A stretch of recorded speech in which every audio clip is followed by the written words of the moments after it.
द्वेष नहीं करना चाहिए। प्रसिद्ध मेट्रो शहर कलकत्ता में एक पॉश कॉलोनी है, उसमें बहुमंजिली इमारतें बनी हुई है। एक दिन दो कुत्ते कहीं से घूमते घूमते आए। उन्होंने देखा इमारतों के बीच में गहरी छाया है और शीतल हवा चल रही है। गर्मी के दिन थे, अतः उन्होंने सोचा क्यों न यहाँ आराम कर लिया जाए, और वे दोनों वहाँ आराम करने लगे। उन्हें गहरी नींद आ गई और वे शांति से नींद में सोते हुए खर्राटे भरने लगे। उसी समय वहाँ एक घटना हुई, और वो घटना यह हुई कि जिस इमारत के नीचे वे सो रहे थे, उसकी ऊपरी मंजिल से किसी ने एक रोटी फेंक दी, और जैसे ही वो रोटी नीचे गिरी और पट की आवाज़ हुई, तो आवाज़ सुनते ही दोनों ने अपनी अपनी आंखें खोल दी। आंखों ही आंखों से दोनों कहने लगे, मेरी मेरी। दोनों खड़े हो गए और एक साथ झपट पड़े। अब रोटी तो एक ही थी, इतनी बुद्धि उन बेचारों में थी नहीं कि आधी आधी कर लें और शांति से खा लें। फलस्वरूप वे दोनों भिड़ गए और खूब लहूलुहान हो गए। अंत में वह रोटी किसी एक के हाथ आई और उसने उसे खा लिया। इसके बाद वे दोनों वहीं आकर उसी प्रकार शांतिपूर्वक ऐसे सो गए जैसे कुछ हुआ ही नहीं। यह दृष्टांत वर्तमान संदर्भ में बहुत बड़ी शिक्षा प्रदान करता है। आज ऐसी भयानक एवं विचित्र स्थिति उत्पन्न हो गई है कि लोग बात बात पर गुस्सा करके दिखाई देते हैं।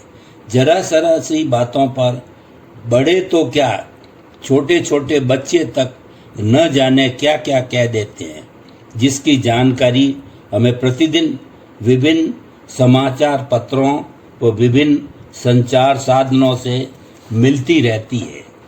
पढ़कर, सुनकर और देखकर बड़ा ही आश्चर्य होता है कि आखिर हो क्या गया है इस संसार में, जो इतनी भयंकर स्थिति आ गई है। और अगर हम इसके मूल में जाकर देखें तो मालूम होगा कि इस प्रतिस्पर्धा के युग में सभी एक दूसरे से द्वेष करते हुए दिखाई देते हैं, और इसी द्वेष का प्रतिफल है गुस्सा, क्रोध, जिसके दर्शन हम किसी में सुलभ है। यहाँ कोई यह कह सकता है कि आखिर गुस्सा भी करना पड़ता है। हमारे यहाँ दंड व्यवस्था का भी विधान किया गया है, उसमें गुस्सा भी करना ही पड़ता है। हाँ, यह बात ठीक है, लेकिन यह भी हमारे यहाँ विधान किया गया है कि गुस्सा ऐसा होना चाहिए कि आया और गया। इसके लिए एक दृष्टांत भी दिया जाता है। अतिथि कौन सा अच्छा लगता है कि जो आया और गया। अगर अतिथि ज़्यादा दिन टिक जाए तो फिर वो अतिथि नहीं रहता। इस संदर्भ में कहा गया है, वही गुस्सा ठीक होता है जो थोड़ी देर के लिए आया और फिर चला गया। लेकिन जब यही गुस्सा बड़ा हो जाए तो द्वेष का रूप धारण कर लेता है, जो कि बड़ी ही खतरनाक स्थिति उत्पन्न कर देता है। अतः हमें कभी भी द्वेष नहीं करना चाहिए। एक बात और है कि आपके द्वेष करने से शायद ही दूसरे का कुछ बुरा हो चाहे न हो, लेकिन इस द्वेष के कारण द्वेष करने वाला स्वयं अंदर ही अंदर कुल बुलाता रहेगा, शांत नहीं रह सकेगा और अपने ही अंदर अनेक भयंकर बीमारियों को जन्म दे देगा। अतः हमें कभी भी किसी से द्वेष नहीं करना चाहिए।